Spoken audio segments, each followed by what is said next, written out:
The most challenging aspect of my job had always been the distance. After spending over a decade in the construction industry, my latest project required me to be in another city, leaving me away from home for the majority of the week.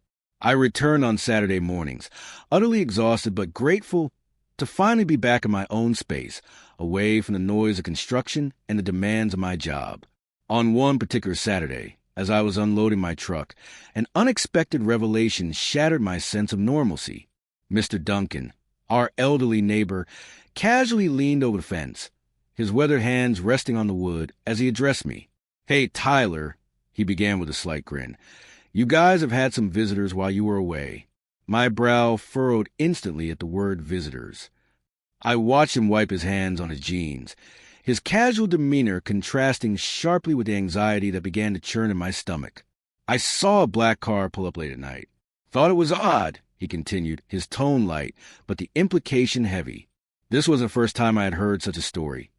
It had happened on Tuesday, too, and I could feel the knot tightening in my stomach. Megan had never mentioned any guests, and I was sure that none of her friends drove a black car. The image of that vehicle lingered in my mind, gnawing at my thoughts like an unwelcome intruder. I had always considered our marriage strong. Though we had our disagreements, they were minor and easily resolved. Megan had always been affectionate and attentive, but lately I sensed a shift. She was at bed earlier, always had her phone close, and seemed distracted whenever we spoke. The thought of a black car appearing while I was away became a shadow that loomed over me, and I was desperate for the truth. Instead of returning to my rental after work, I made the decision to drive straight home. The streets were quiet as I navigated my way back, the familiar route now feeling foreign and fraught with tension. It was nearly 10 p.m. when I turned onto our street, parking a few houses away to remain inconspicuous. As I switched on my headlights, I spotted the black car parked 2 houses down, partially hidden in the shadows, and my heart began to race. Once inside, the atmosphere enveloped me in an unsettling warmth, thick with humidity and the unmistakable sense of shampoo and body wash wafting through the house.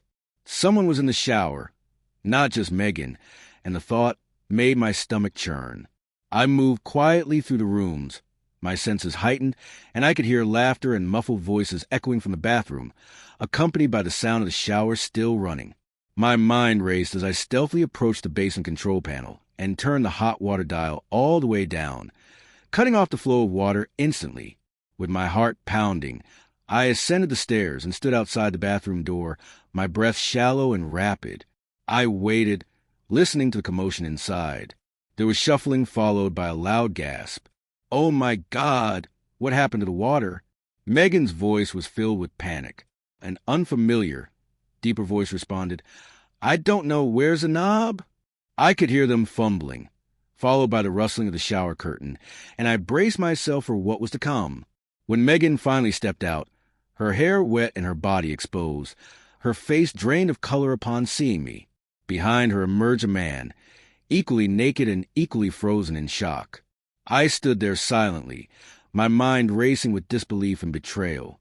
Instead of reacting with anger, I grabbed a bucket of ice water from the kitchen and dumped it over them both. The icy water splashed against their skin, and they gasped, screeching as the shock registered. I stepped back, arms crossed, watching them scramble in confusion and embarrassment. Megan, shivering and hastily clutching a towel to cover herself, stammered, "Tyler." I raised a hand to silence her, my eyes locked on the man. He was still in shock, attempting to gather his clothes as he stuttered, "Look, dude, I didn't know she was married." My laughter was hollow, devoid of humor, as I stepped closer, towering over him.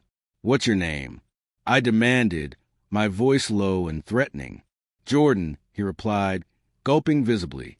I pointed toward the door, my voice cold and steady. "Get the hell out of my house before I break your jaw."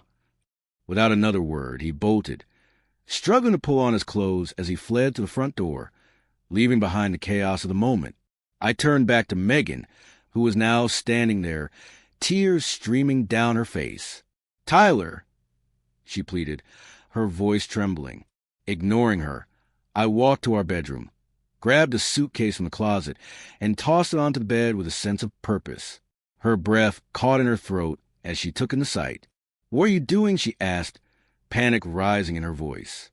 I flung open her dresser drawers, throwing handfuls of clothes into the suitcase, my movements fueled by a mix of hurt and anger. "You've got 10 minutes," I stated coldly. "Pack your things and get out." She sobbed, her voice breaking. "We can work this out." I snatched her phone from the nightstand, opened the messages, and revealed months of texts, not just with Jordan, but with other men as well. I turned the screen toward her, my voice eerily calm as I asked, "Work this out? You've been cheating on me for months."